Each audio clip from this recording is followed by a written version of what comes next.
सभी का स्वागत है।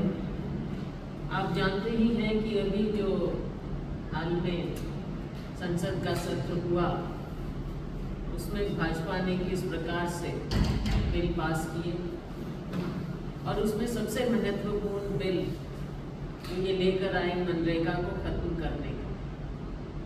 ये न केवल महात्मा गांधी के विचारों पर एक प्रहार है, उनके नाम को मिटाने का एक और प्रयास है, लेकिन इसके अलावा महात्मा गांधी को जो देश का गरीब से गरीब सबसे प्रिय था, उस पर भी एक बहुत बड़ा प्रहार है। मनरेगा स्कीम जब हम लाए 20 साल पहले, हमारी नेता श्रीमती सोनिया गांधी जी के मार्गदर्शन में डॉक्टर मनमोहन सिंह जी प्रधानमंत्री थे।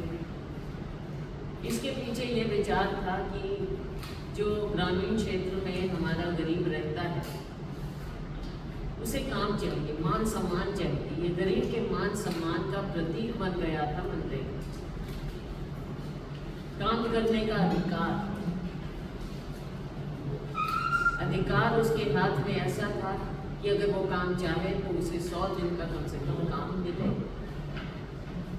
लेकिन इस अधिकार को खत्म किया गया। भारतीय जनता पार्टी सरकार ने न केवल नाम बदला है, नाम बदलने से कुछ नहीं होगा। महात्मा गांधी लोगों के दिल में बसे हुए हैं। हमारे देश के इतिहास से उनके नाम को आप नहीं हटा सकते। लेकिन 12 करोड़ लोग जो मनरेगा के जरिए जिनको काम मिलता था, उनमें 7 करोड़ का तो आपने पहले ही नाम काट दिया और अब उनका यह अधिकार भी छीन लिया। एक राइट बेस्ड प्रोग्राम के बदले आपने एक सेंट्रली स्पॉन्सर्ड स्कीम कर दी।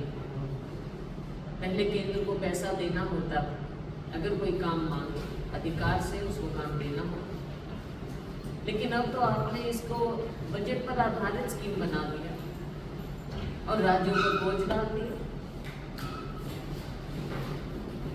अब हर राज्य को जो ये स्कीम चलाए 40% पैसा देना पड़ेगा और राज्यों की हालत आपको मालूम है, माली हालत राज्यों की ठीक है नहीं। तो गरीब के प्रति आपकी क्या सहानुभूति? गरीब को आप काम नहीं देना चाहते, गरीब को आप अधिकार नहीं देना चाहते। काम से मान सम्मान होता है, आपने उसका मान सम्मान खत्म करना एक बार फिर आपकी ये सोच दर्शाता है कि आप केवल बड़े लोगों के लिए हैं, देश के गरीब के लिए नहीं। हाँ, कुछ पैसे उसके अकाउंट में देना आप समझते हैं कि आपने गरीब पर एहसान कर दिया। ये एहसान नहीं, काम अधिकार, ये अधिकार हमने दिया था, इसको आपने लोगों से छीना है। लोग इसको माफ नहीं करें। इसके अनेक पहलू हैं, वो मैं आपके सामने नोट के जरिए करती हूँ, आप उसे देखिए। लेकिन बेसिकली जो मूल बात ये है कि आपने अधिकार छीन लिया है, आपने नाम बदल दिया है स्कीम का। आपने राज्यों को, जो आप पहले बात करते थे कोऑपरेटिव फेडरलिज्म, वो कहीं नजर नहीं आ रहा।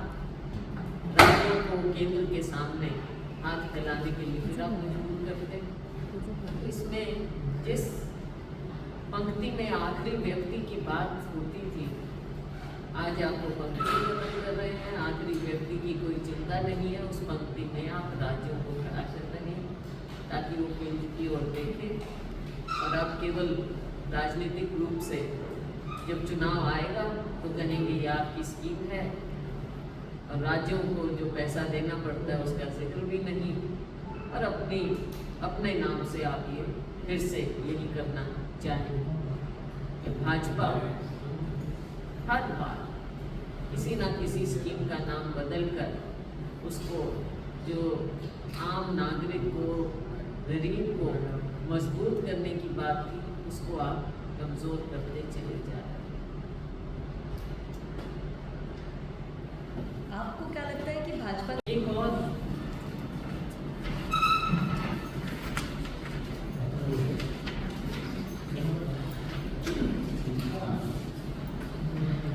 एक और अहम मुद्दा है, वो है नेशनल हेराल्ड।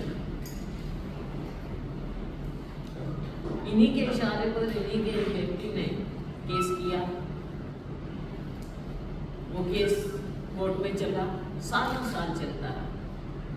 खुद राहुल गांधी जी को 50 घंटा इसमें इंटेरोगेट किया।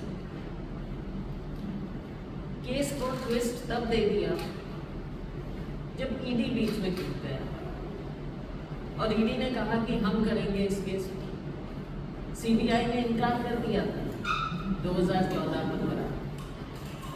लेकिन ये सरकार, इसकी सोच आप देख लीजिए कि हमारे नेतृत्व के खिलाफ ये किस कदर है। कभी ईडी को बीच में लाना, ये हम आपको पहले से कहते रहे हैं कि जिस प्रकार से ये अपनी एजेंसीज का दुरुपयोग करते हैं, अपने पॉलिटिकल जो इनसे विचारधारा से नहीं है या पॉलिटिकल प्रतिद्वंद्वी हैं, विपक्ष है, विपक्ष का शीर्ष नेतृत्व है, हमारे नेतृत्व के खिलाफ सोनिया जी, राहुल जी, इनके खिलाफ नेशनल हेराल्ड का मामला गढ़ा गया। उसमें सेंट्रल एजेंसी ईडी को लाया गया और इनके खिलाफ इतने साल। ये अलग बात है कि हमारे ये नेता इनसे ना डरते हैं, ना इनके सामने झुकते हैं और ना अपने रास्ते से पीछे हट सकते हैं। हमारा नेतृत्व, चाहे सोनिया जी, चाहे राहुल गांधी जी, हमेशा देश के मुद्दे मजबूती से उठाते रहे और शायद यही बात है, इन्हें लगा कि हम भाजपा अपने सेंट्रल एजेंसीज का दुरुपयोग करते हुए हमारे नेतृत्व को क्या कमजोर कर पाएंगे। ये तो हुआ नहीं। और अब कोर्ट ने जिस प्रकार से इस केस को बाहर कर दिया, साफ नजर आता है कि इसमें मंशा ही गलत थी, इसका आधार कमजोर था कानूनी तौर पर, और ये political vendetta. National Herald case देश के सामने जब कोर्ट ने इसे बाहर कर दिया तो इतने साल से जो हम कह रहे थे वो साफ बात नजर आ जाती है कि भाजपा केवल बदले की भावना से कार्य करती है और हमारे नेतृत्व को, गांधी परिवार को, वो सोचते हैं कि ऐसे कमजोर करेंगे, लेकिन देश उनके साथ खड़ा है, पार्टी उनके साथ खड़ी है।